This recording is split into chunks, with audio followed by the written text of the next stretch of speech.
how to overcome our limiting perspective. Hello guys, welcome to Yundel channel, and today I am sharing with you how to overcome our limiting perspective.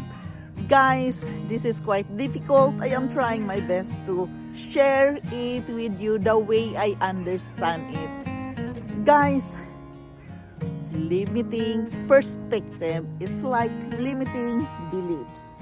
We all have limiting beliefs, guys. Why? Because of our environment, because the people influence us, the environment influence us as well. It is natural. We are all human beings, and it is easy to be influenced where we are at the moment, who are the people surrounded us, who are, the whole situation really. But we can learn to overcome, guys, our limiting perspective. Just be an open-minded, open your heart and mind to new things. And guys, everything is possible if you really want it.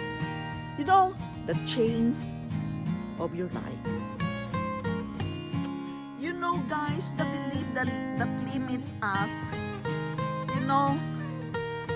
it begins with our thought.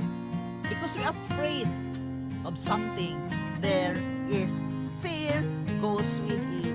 Therefore, we have this, limiting beliefs, limiting perspective. There are amazing things, guys, that want to show up in our life. But there's always a but. There are amazing successes in our life, which we want to fulfill, which we want, to reach our goals in life. But there's always a but. There's always a reason, and that we are going to overcome. In overcoming our limiting perspective, guys, we must learn to write our own limiting mind, our limiting thoughts. We must, write it. There we are again. Writing a journal, writing it down is very important. You must write it, and those negative thoughts, it is very important, guys, to verbalize it. Guys, now you can understand now why I am talking all the time, every day with you, some thoughts, because my teachers told me, you have to speak it out what you are reading. You have to verbalize it if you want that, to affect in your life. Verbalize those negative thoughts and write it down. And accept there is fear. Really, guys, there is fear within us. Therefore, we are suffering these limiting beliefs and limiting perspective in our life situation because of the fear. We don't like changes in our life. I know that. I don't like changes. But sometimes, guys, changes needed to be done. It is important sometimes so we can grow. And, in some other situation, that is for the best. We must determine what instead those limiting thoughts. Yes, you must determine why, what's stopping you. And we must determine our new positive thoughts as well. See, now guys, we must acknowledge the negative thoughts. We must write it down. Then we must acknowledge also and determine our positive new beliefs and perspective. Write it down. Why? So you can compare it and see the difference of the two things. We must learn to look for evidence. Why this but is bothering me? Why there is but? I cannot do this. But there's a problem or whatsoever. We must look for evidence. What really stopping you? Why you cannot really going to go where you want to go? Think it is important also, guys. It says here that we must think the worst case and how you will overcome it. Every one of us have experienced different kinds of worst things in life. We must acknowledge it, we must feel it, and write it down, and we have to recite it. Yes, recite it, verbalize it, so it will affect in your changes. And sometimes, guys, we need to challenge also our limiting perspectives. Yes, guys. Therefore, affirmation is very important. First, you have to write your affirmation. Then you have to recite it or verbalize it. It is very important that you can write your own affirmation.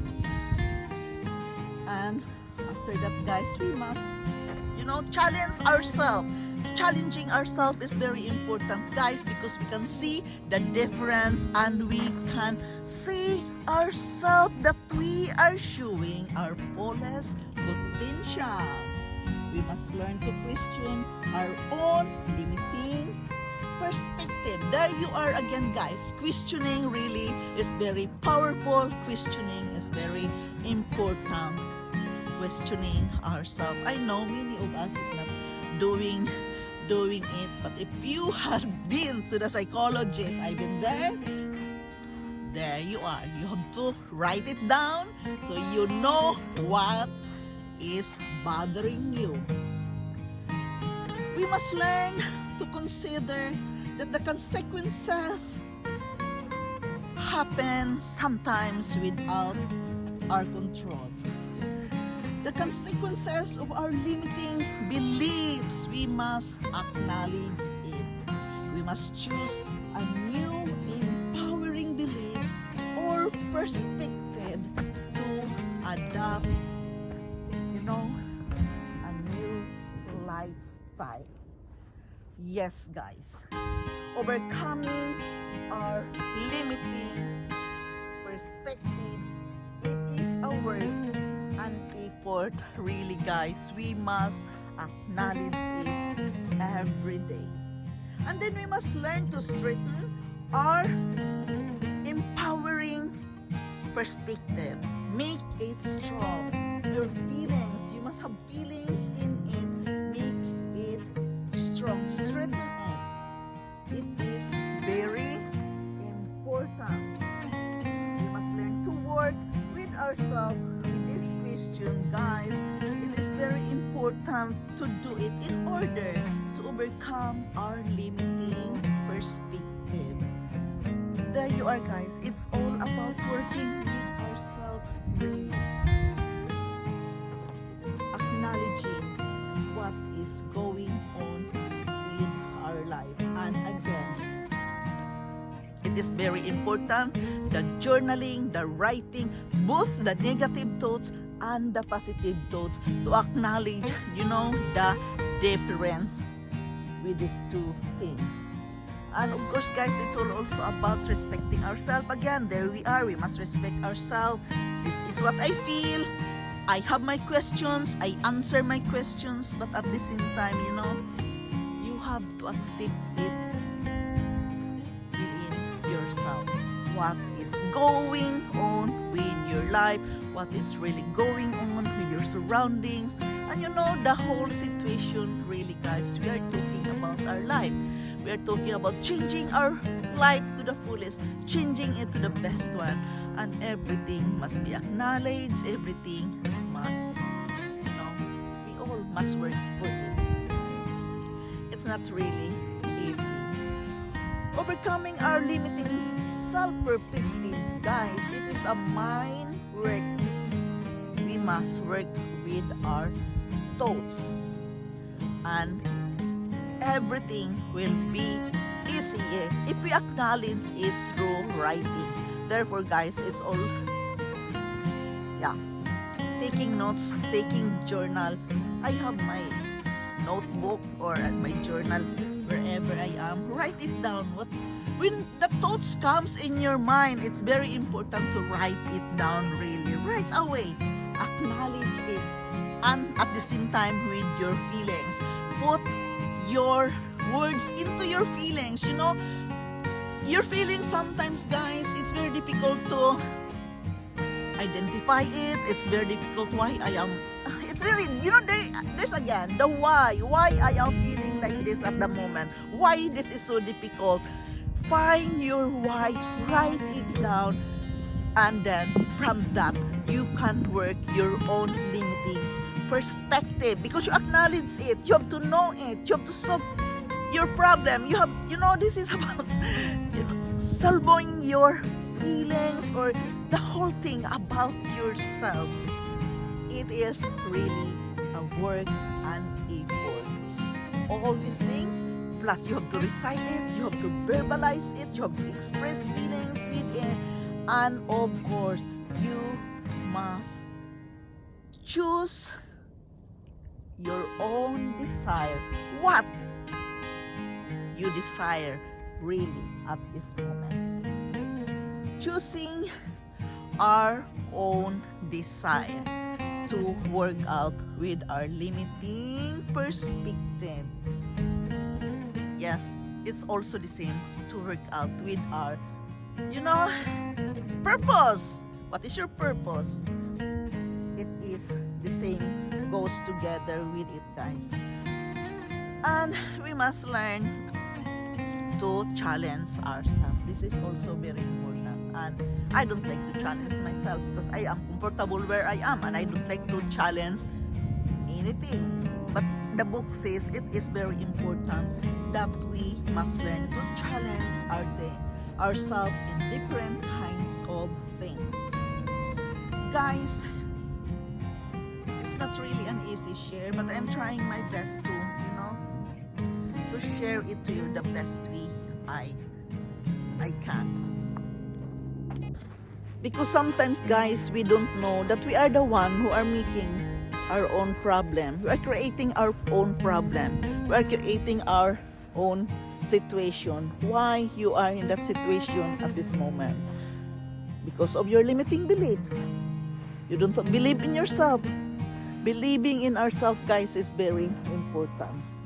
Therefore, this is really very important, guys, to overcome and work with ourselves, overcoming our own limiting perspective. Stop the assumptions. Just work with yourself. The best thing for your life, what you really want. As the book says, it is about finding your own desire. Guys, thank you so much for listening. I know you're tired already. I am already tired talking about it, but this is very important. If we are going to work with ourselves, I must voice it out, I must share it out, I must recite it, I must verbalize it. Therefore, I am sharing it with you every day. I don't know how long I can cope up with this, because it's really, you know, it's really hard, because you have to work with your thoughts, you have to work with your feelings as well. But guys, I am forever grateful to each and every one of you coming here in my channel. Thank you, thank you, thank you so much. I love you all, and bye-bye.